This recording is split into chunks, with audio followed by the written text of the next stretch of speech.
Hello, and thank you for joining us for this edition of ICTV in Studio. I'm your host, Paige Hopkins, joined by Greg Barnes. Now, we were originally going to talk about Bryce Johnson and his decision to come back next year for the basketball season, but some more pressing news is JP Tokoto's decision to go into the NBA draft. So, Greg, let's hop right into it. What do you think about this decision? Is this the right move for Tokoto? You know, that's a great question, Paige. And I think you can make the argument, of course, that it's not the best decision for JP. But if you look at it objectively, I think you can make the case that it's not necessarily a bad decision. Look at what he's known for. He's a great athlete. He's explosive in transition. He's a good defender. He's a good passer. Now, he takes a little bit too many risks, but those are all good qualities. And as he said in his interview with Yahoo, that puts him squarely kind of in the second round. Can he improve on that status by coming back next year?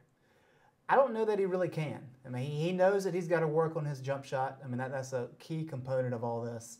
I don't know that he can improve that enough over the course of an offseason to elevate him to a first-round status. So I think at this point it's a matter of, did he feel like he can make enough progress with one more year at North Carolina?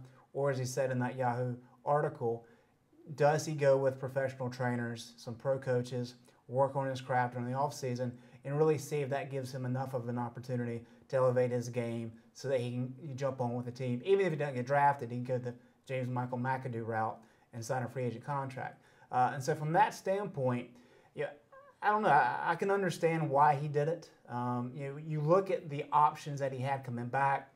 You get more exposure because North Carolina had a really good chance to make a run in the Final Four, so that would help his status. But in terms of really moving up the draft board, I don't know that there's a whole lot he could have done to improve it from where it is.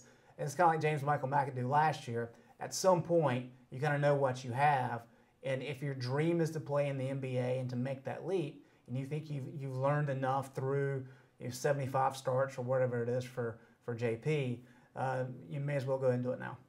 Got it. I mean, a lot of what you said makes a lot of sense, but I think still a lot of fans, cited that jump shot that we talked about so much as kind of making them feel iffy about this decision he made. But either way, there's a lot of pros and cons. But one thing that really stood out to a lot of people in that Yahoo interview was a quote, and I'll go ahead and read it. He said, "I feel like there can be a lot more to me as a player, more than just a defensive player who can occasionally dunk the ball. I know I can be so much more, but I'm not sure that I'm pushed to be that much more in college." Now, I feel like that quote kind of made it feel like there was a little bit of a disconnect, maybe between the coaching staff or the players between Tokoto and the team. So what do you make of that? Yeah, I think that's the quote that kind of caught everybody's eye, and that brings up the question of team chemistry and how he connects with the staff and those kind of things. I kind of think, from my vantage point, and I think I can speak for a lot of people when I say this, I think you can make the case that Roy Williams probably gave him a little too much free rein. It was a situation where he had to play at the 2 just out of necessity. And so he had to handle the ball probably more than he should. He was top 5 in the league in turnovers. He needs to work on his handle. I know, Paige, that's one thing that you've talked about. And so with the jump shots, a lot of people say, why not give him the red light? Because if he's driving to the hole, if he's scoring off offensive rebounds, if he's thriving in transition, those are things that he's really good at. But so many times we saw him pull up for a 15-foot jumper that seemed ill-advised or at a poor time in the offense, maybe when the offensive rebounding hadn't been set up. A lot of those situations occurred. And so I think Roy Williams probably did more than he needed to necessarily to kind of help JP reach that potential. These aren't very strict offensive sets that Roy Williams plays. Right. He's a big fan of the freelance. He wants his guys to use their capabilities. And so he had a lot of options. JP had a lot of options in kind of developing his game and kind of moving along. So I thought that was a very interesting comment. What does he want to do, I guess, is the big question. Does he think he can be more of a shooter? Can he be more of a penetrator? Maybe, but those are things that he's got to improve on. I mean, he's got to do a better job with lateral quickness in terms of dribbling, getting into the paint, getting into the rack. He's got to make more of those outside jumpers. And so I think he was given enough leeway. He just hasn't capitalized on that yet. He has not reached that potential. And so that's kind of where that interesting comment comes from, because I do think Roy gave him plenty of room for growth. Got it. And I mean, I definitely think he has a great chance of, doing well in the draft and progressing his jump shot during this offseason. But going back to the team in general, how will this affect the team dynamic, and how do you think they're going to be able to fill this hole that he's kind of leaving behind? Well, I think it's a situation where you never like to see a good player depart. Exactly. And he's left the door open. He hasn't signed with an agent.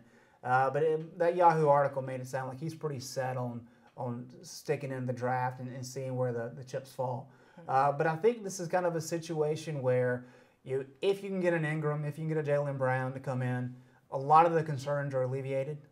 Those are guys that can step right in and fill that void. But if not, you're looking at a situation where Marcus Paige is going to have to play a ton of the two. There's just no way around it. And he's talked a lot about how he came to North Carolina to be a point guard. And the poor guys has had so many different things happen with PJ's incident getting kicked off the team, now this. And so I think what you'll see is a heavy dose of Joel Berry and Nate Britt at the 1. Marcus is going to have to play a lot of minutes at the 2. You get Theo Pinson back, he's healthy. So he's going to play a lot at the 2 and the 3, backing up probably Marcus and Justin Jackson. And you got some other options, Stillman White, of course. And then if they can sign somebody in the next couple months to kind of come in and fill that void. But the big key here is Ingram and Brown. I mean, if you can get one of those two guys, a lot of this conversation is you kind of over it. It's not that as big of a deal. But let me say this: JP Tokoto is a great player. He's got all the athleticism. He's got a ton of pro potential. He just hasn't reached that potential yet. Right. So he's going to be. He may be a draft pick. He may be a free agent signing.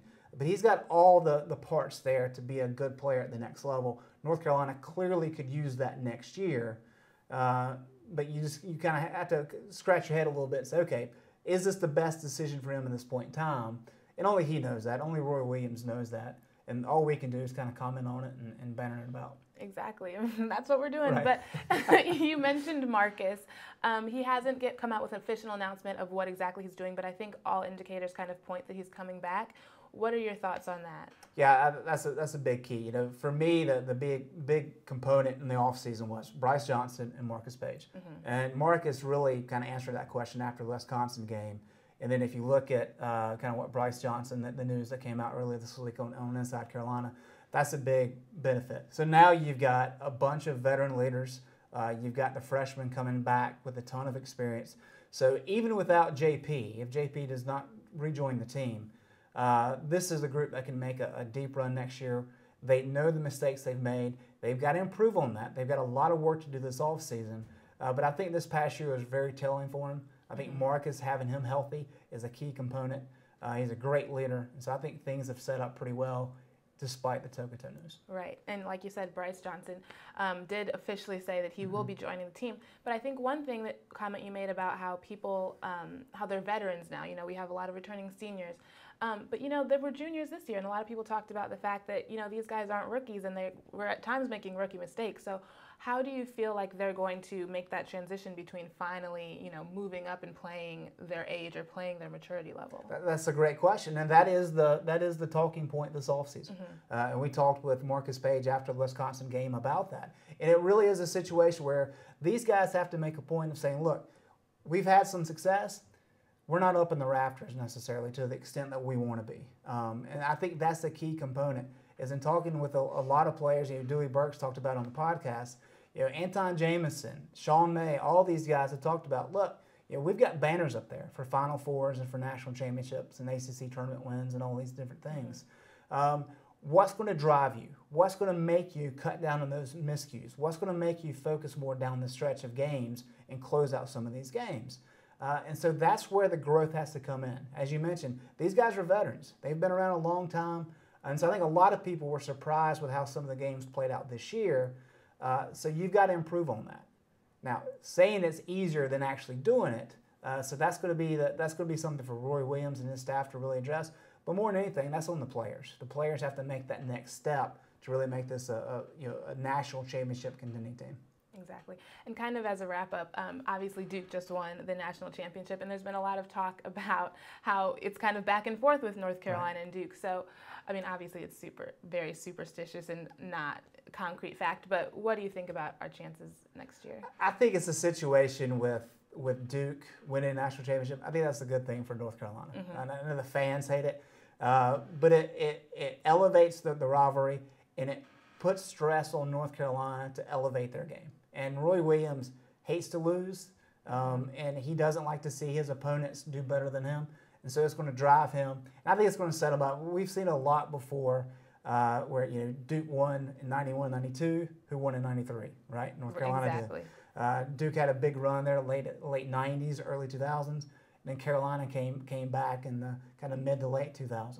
And so it's kind of going back and forth, like you said. And so I think North Carolina is well prepared and they're well positioned to make a pretty big run next year. A lot of good teams up there, but North Carolina, with the pieces they have coming back, should be in pretty good shape. Right. Well, we'll have to wait and see, and we have a lot of time before we get to Right. see it. So, Greg, thank you so much. I'm Paige Hopkins, and thank you for watching this edition of ICTV in Studio.